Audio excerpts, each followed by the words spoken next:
예, 이번 시간은 지방세에 대해서 알아보도록 하겠습니다.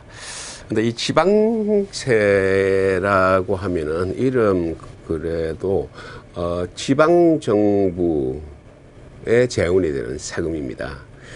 그 대표적인 세금으로 볼 수 있는 게 그 재산세. 여러분들 재산세 한 번씩 다 내보셨죠?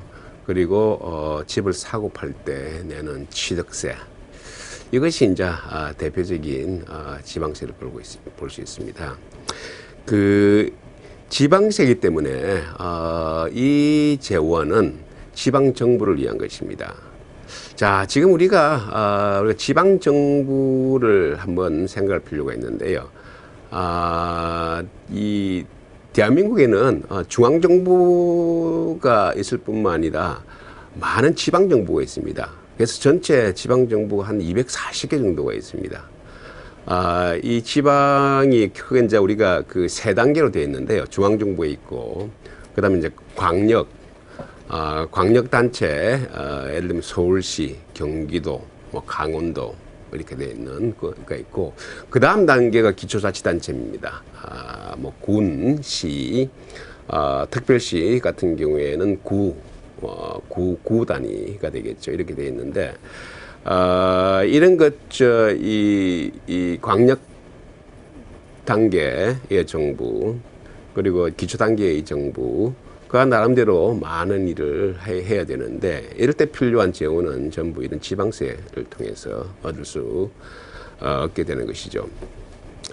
근데 이제 우리 한국에서 이 지방세를 이 평가할 때 굉장히 조심스럽게 좀 접근할 필요가 있는데요. 지방세라는 것은 어찌 보면 큰 구조로 볼 때는 그 지방자치제의 중요한 하나의 정책 수단입니다. 우리나라의 경우에 1996년도에 지방자치제도를 시작했죠. 근데 이 지방자치제도라는 것을 우리가 좀 더 다르게 표현하면은 분권입니다. 분권. 중앙에 권력이 집중된 것이 아니고 지방으로 이 권력을 분산하는 분권. decentralization 이렇게 표현할 수가 있습니다. 그런데 이 분권 구조를 우리가 크게 세 가지 형태로 얘기할 수 있습니다. 정치적인 분권, 행정적인 분권, 그리고 마지막으로 재정적인 분권 이렇게 얘기할 수 있습니다. 지금 현재는 우리가 지방자치단체장을 우리가 주민이 직접 뽑기 때문에 정치적 분권과 행정적 분권은 다 되어 있습니다. 그런데 문제는 이 재정적 분권, 이것이 한국에서는 아직 작동하지 않고 있습니다. 그래서 1996년부터 자치제도를 실시한다고 했지만은 우리가 엄격한 의미로 봐서는 이 분권을 하고 있지 않고 있다, 이렇게 평가할 수 있는 것입니다. 재정 분권이라는 것은 결국 지방정부가 무엇을 해야 될 것인가 하는 사업의 방향을 결정하는 것도 지방정부가 스스로 하는 것이고, 그 사업에 대한 재원을 확보하는 것도 그 지방 주민들이 부담하게 되는 것입니다. 그래서 이 재정 분권은 크게 무엇을 할 것인가를 결정하는 세출 분권이 있고, 그 세출에 대해서 책임지는, 다시 말씀드려서 주민들이 부담하게 되는 세입 분권으로 이야기할 수 있습니다. 자, 그러면 이 지방세라는 것은 바로 이 세입 분권을 달성시키기 위한 구체적인 세목이고 정책 수단이 될 수 있겠죠. 얼마 전에 여러분 아시겠지만 미국의 디트로이트시가 거의 파산을 했습니다. 미국에서 디트로이트시가 가진 의미는 굉장히 큽니다. 조그만 중소도시 같으면은 사실 파산한 것이 그렇게 중요한 것이 아닐 겁니다.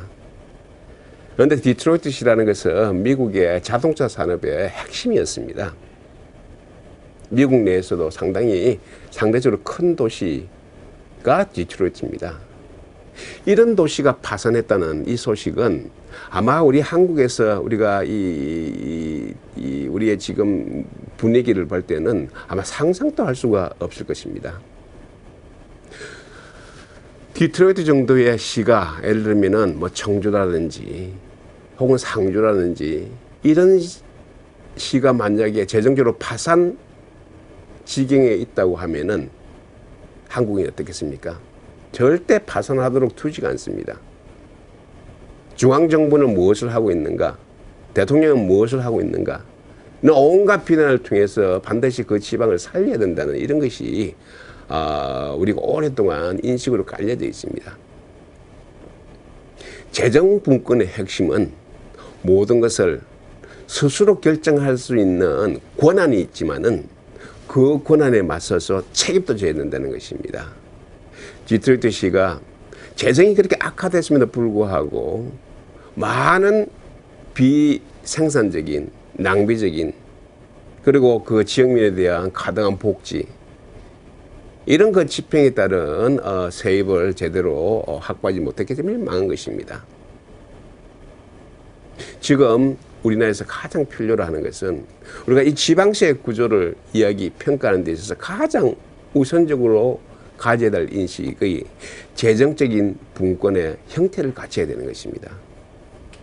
지금 우리나라에서 중앙과 지방의 이런 관계에 있어서는 무조건 중앙이 지방을 도와야 된다는 이런 사고에 빠져 있습니다. 이런 사고에 빠져 있으면 절대 지방자치제를 올바르게 할 수가 없는 것입니다. 그러다 보니까 지방은 무조건 중앙에 돈 달라고 아우성만 치면 되는 것입니다. 열악하다고 아우성만 치면 되는 것입니다. 그렇게 되면은 결과적으로 여러분들도 신문지상에서 많이 보고 있는 그런 낭비 형태가 나타날 수밖에 없는 것입니다. 대표적인 것이 지방정부의 청사입니다. 왜 그 지방 이 경제에 맞지 않을 정도로 호화스러운 청사를 지을까요? 만약에 그 호화 청사를 짓는 돈이 그 지방의 주민들의 부담에서 온다고 하면은 과연 그런 청사가 존재할 수 있을까요?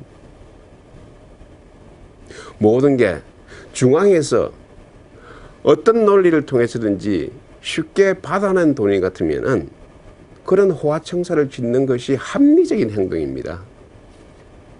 또 간혹 수도권의 어떤 이 도시 같은 경우에는 경제성이 전혀 없는 이런 이 철도, 모노레일 이런 부분을 건설하는 것도 그 지역민이 모든 재정 부담을 하게 된다면 절대 그런 일이 있을 수가 없습니다.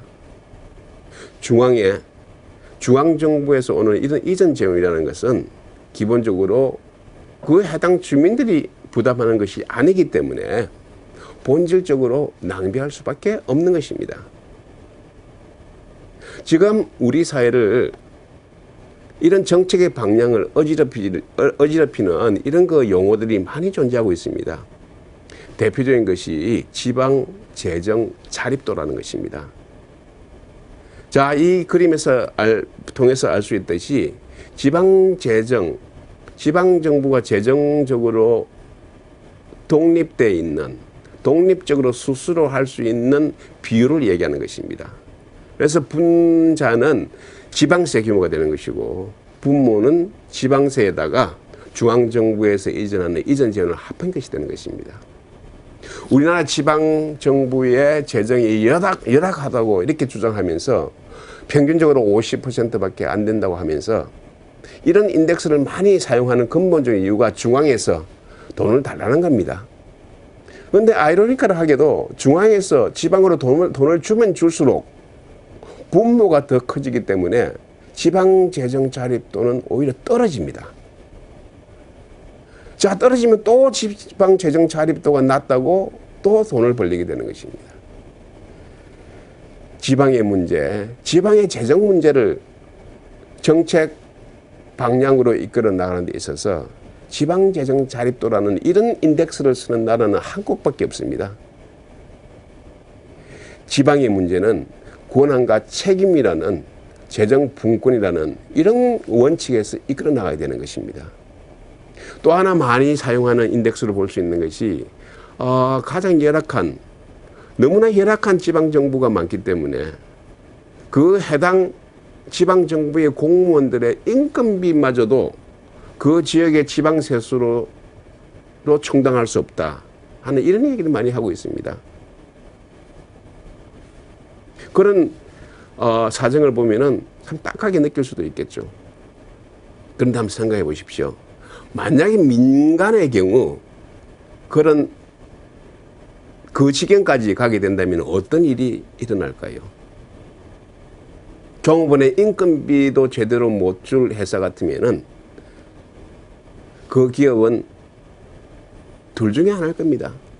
망하든지 안 하면 그런 상대적으로 열악한 기업들끼리 서로 합병하게 될 겁니다. 그래서 그런 이 규모를 크게 함으로 인해 가지고 어떤 그런 경비를 절약할 그런 유인을 가지게 되는 것입니다. 민간은 살기 위해서 스스로 그런 행태가 나타날 것입니다.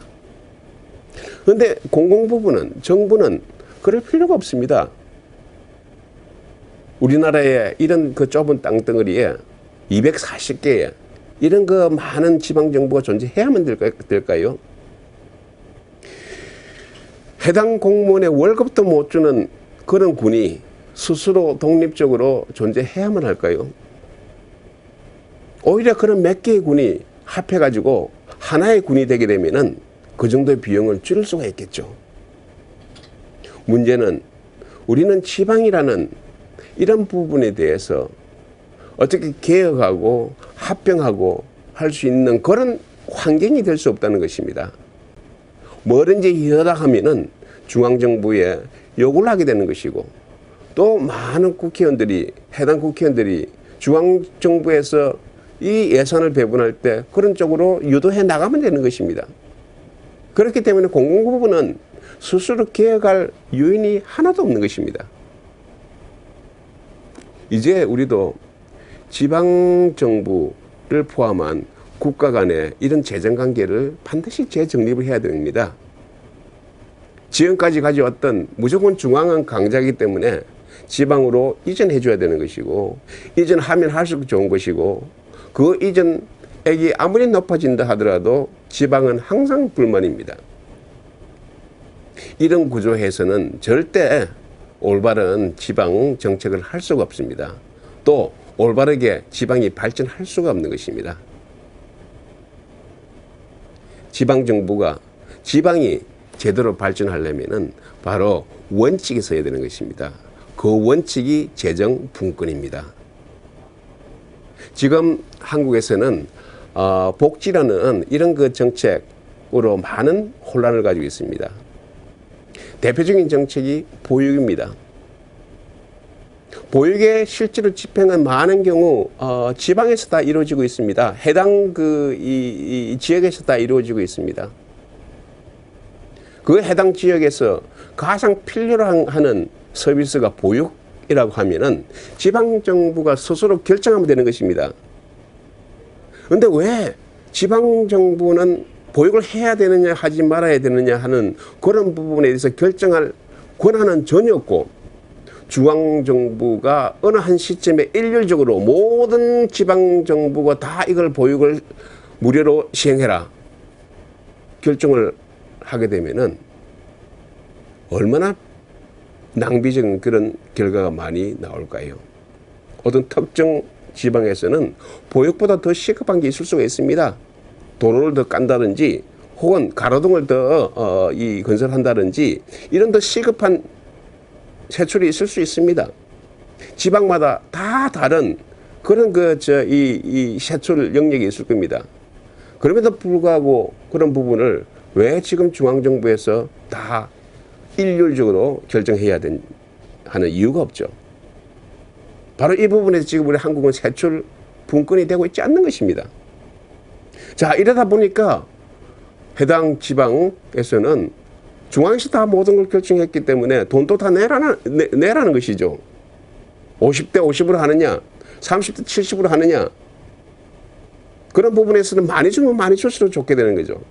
그러니까 이런 중앙과 지방 간의 이 재원 배분 문제가 끊임없이 논란의 대상이 될 수밖에 없는 것이죠. 거꾸로 한번 생각해 봅시다. 지방정부가 스스로 먼저 보육을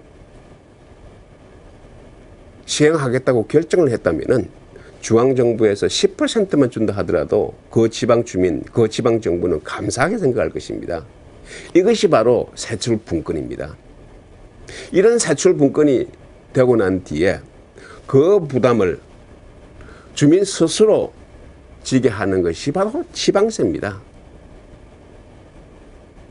재산세, 취득세 이런 것이 기초자치단체 재원이 되는 것이고 또 강력자치단체의 재원이 되는 것입니다.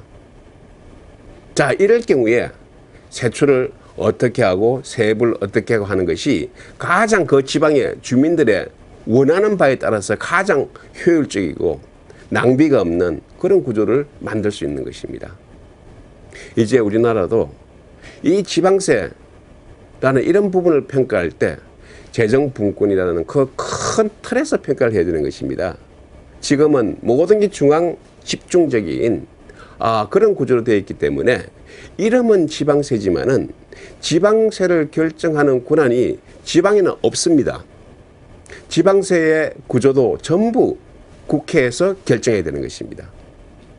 이런 구조 하에서는 절대 중앙과 지방의 문제를 풀 수가 없는 것입니다. 지방세도 국회가 아니고 지방의회에서 자유롭게 결정할 수 있는 그런 권한을 줘야 되는 것입니다. 그럴 때 진정으로 지방세가 지방세일 수 있는 것이지 지금은 사실 말만 지방세이지 국세에 탈을 한 지방세입니다.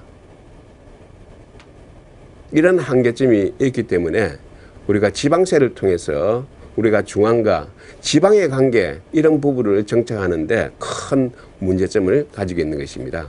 결론적으로 말씀드리면은 지금 한국에서 가장 시급한 문제는 재정분권을 어떻게 빨리 제도적으로 도입하느냐 하는 이런 문제가 가장 중요한 시급한 문제입니다. 이런 구조 하에서 지방세를 봐야 되는 것이지 지금처럼 말이 지방세지만은 중앙에서 전부 컨트롤하는 취득세 이런 부분도 중앙정부에서 일률적으로 다 내리고 이렇게 합니다. 지방마다 다 다른 그런 환경이 있음에도 불구하고 중앙정부에서 부동산 경기를 좀 활성화하자 이런 정책 수단을 가지고 지방세인 취득세를 마음대로 조정하고 있는 것입니다. 이런 구조에서는 절대 올바른 지방 발전도 있을 수가 없는 것입니다. 여러분들 지방세를 포함해서 이 지방 재정의 문제에 대해서 한번 이런 각도로 한번 생각해 보시기 바랍니다. 감사합니다.